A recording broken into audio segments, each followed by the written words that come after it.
This is Cossacks 3. I am on the Ballance extended mod. The creator is Elursi, or you just download this from the workshop. The difference in the menu, there is another peacetime setting of 15 minutes, which is not in the normal game. Let's start as England. Okay, let's start. Let's try the mod.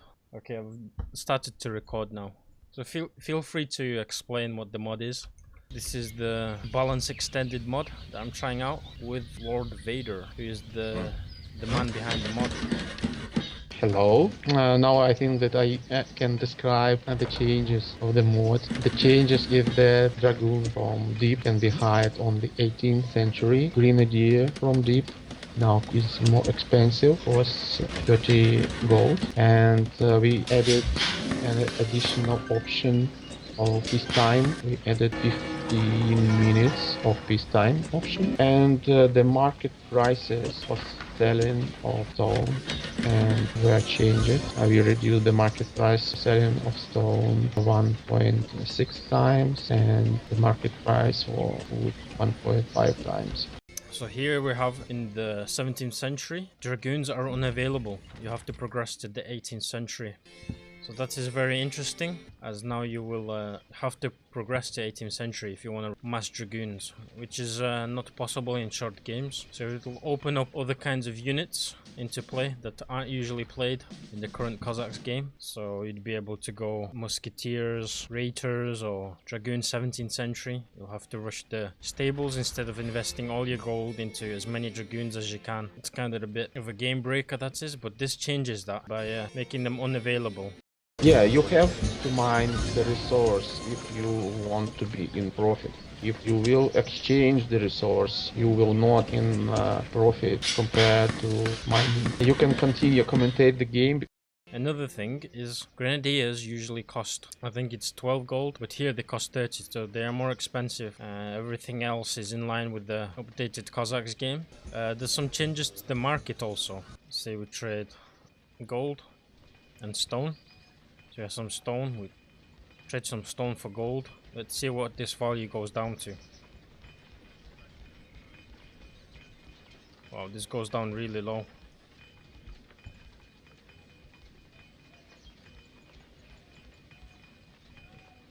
So we have 1 million for 50k, 1 million stone for 50k gold. If we were to do a reverse trade, not a gold, a million. So not the value. 50k gold for 1 million stone. So if we do reverse trading, how many trades do we need? Gold for stone. This ratio has been kept the same, so that's the thing. If you wanted to sell stone for gold, it's not very effective. You want to sell, if you want to buy stone with gold, it is still effective, but not as effective, so that makes sense. Stone is only cheaper one way, so it reflects real market kind of dynamics. If you want to sell stone for gold, you don't get as much gold. Alright, let's do some reverse trades. And now I did 17 reverse trades, and now it's down to this value. So now we trade back for the gold. We get 147,000. Let's call it 150,000 for ease of use. So you get 3 times more gold by reverse trading, like 17 times. Okay, let's reset everything. Let's try that again. Stone for gold, obviously. Want to get it down as much as we can. There we go, 50k. So if I was to trade 1 million stone for gold, I only get 50k. But if we do gold for stone, as in the normal game, say 15 times, back to gold, get 145 thereabouts gold. So the trading of stone still works. It seems like it works the same. The only thing that I can notice is you have to do a lot more reverse trading for the gold to stone. So you could still use this static, but it has increased the minimum amount of stone you can trade for I think 200k thereabouts. But if you was trying to run your economy just off stone and you wanted to just sell stone for gold, on the base trade it's not as valuable. So really you just want to get around 200k stone, which takes a long time. You have to wait a really long time to do that, to reverse trade. The first part of the game is unaffected with the trades, so you can rush your market still, you can do them trades. It's just it opens up more viable options for going for wood, you know, going for gold directly, upgrading your mines, iron, coal, everything. Let's see what stone is compared to coal. So let's trade that for coal. Yes, it's about the same. So you could still use stone to get a lot of iron and coal. What about food? Food has also decreased in value. There you go, 125 gold. Now gold for food. You could just open up a game and compare these values. So here we go, the ratio is 1 to 2. Gold for food. Food for gold. The ratio is... I need a lot more resources to find out the ratio. There we go. It's a 1 to 8 ratio. Gold for food, it's 1 to 2. Food to gold is 1 to 8. Stone to gold is... Oh man, this is so complicated, I can't work it out. Anyway, these are very slight changes to the market. The most notable change is the diplomatic center. The dragoons are unavailable, more expensive grenadiers. So let's get into the game that I played with Lord Vader, as promised. This is actually a rematch of the first game, because I was trying to make the first part and, you know, we were just trying to build and talk at the same time. It just didn't work. So this, we actually played 1 versus 1 here. This is me playing as Austria.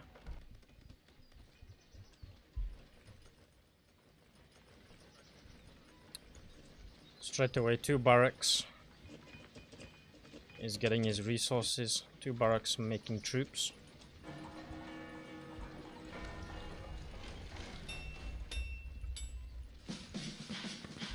Lord Vader. He's got his 3rd town hall, 2 barracks and academic center. I'm still I have the academy. Getting my mines, upgrading all my mines. That's what I'd be doing. He's got some mines too. Doing some upgrades to the gold mines too. Pretty standard. He starts making muskets. I still carry on making round shears from Austria. Now we decide that we're gonna battle at the top of the map here, where it is flat. Here we have some stables going up, a church, diplomatic center. I keep running out of houses here, but my diplomatic center is a bit late. I have a church. Produces no priests so far. Making archers also, there we go, there's the first priest. Also making dragoons, 17th century. Whereas my opponent is going for these bad boys, the raiders. Is doing a lot of upgrades for them.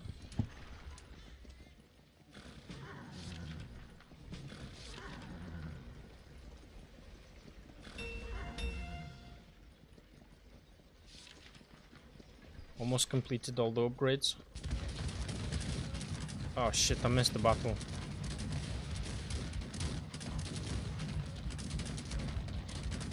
Okay, I'm just gonna run that again quickly. My units lining up.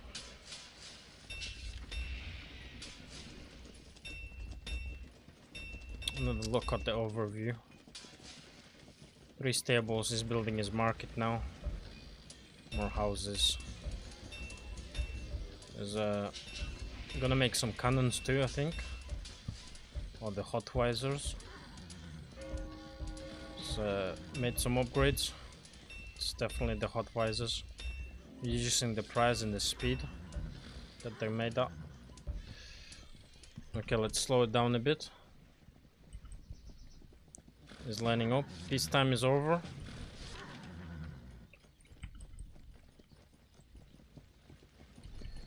And it begins.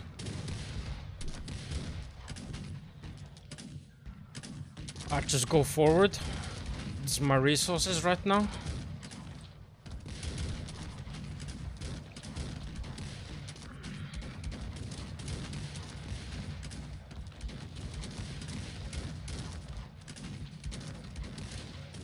It's a brave man right there, going in all alone. Still surviving. How? Oh, he's dead now. I was going in. Cavalry trying to flank. Trying to get at my archers.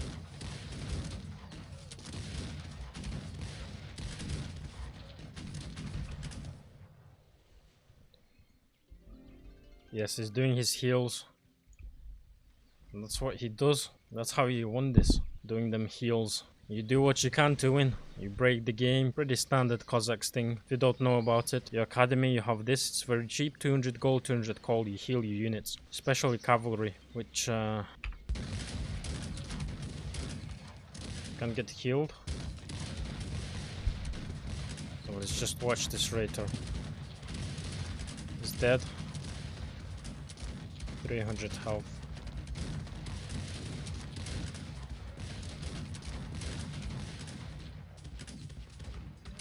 It may look like I'm winning here, but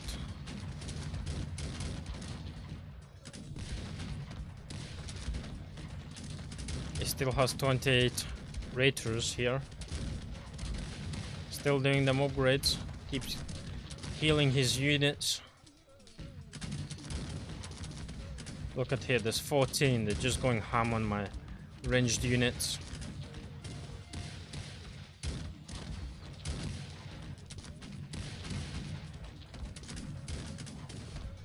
In the meantime, my roundcheers attempt to dismember the musketeers. 17th century. Look at this Raider guy. Going solo.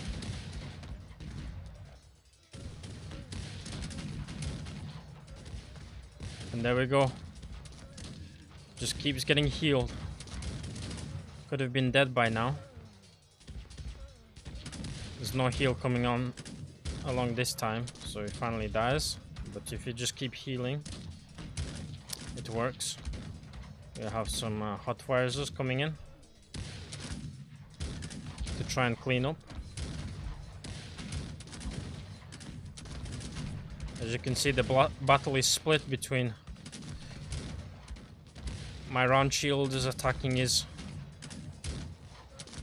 chain of soldiers and his cavalry just attacking my front line. So it looks like it's been pretty even so far. Still has 28 Raiders. Numbers aren't going down. Going strong of 3 stables here. I myself, I'm building my 3rd stable now, so we're a bit late. And now simply my archers are useless against these guys.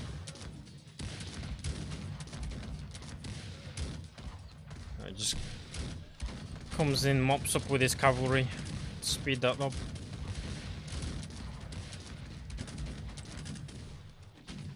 Yeah, try and regroup. Getting some dragoons out. 18th century, already advanced century. But it doesn't seem to work.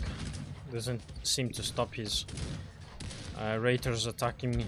The heals are too strong.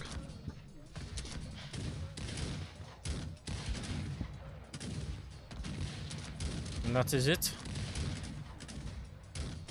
This is a game. As you can see, my people are getting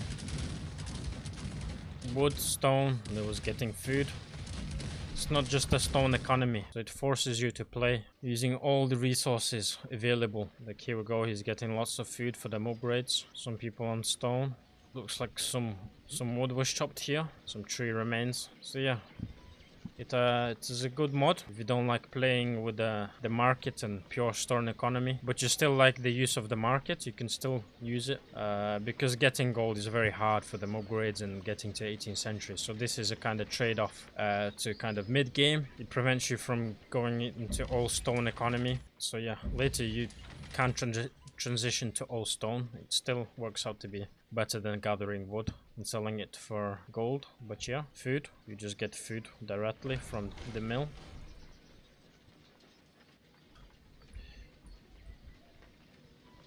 Okay. That was that. I will HYPPS.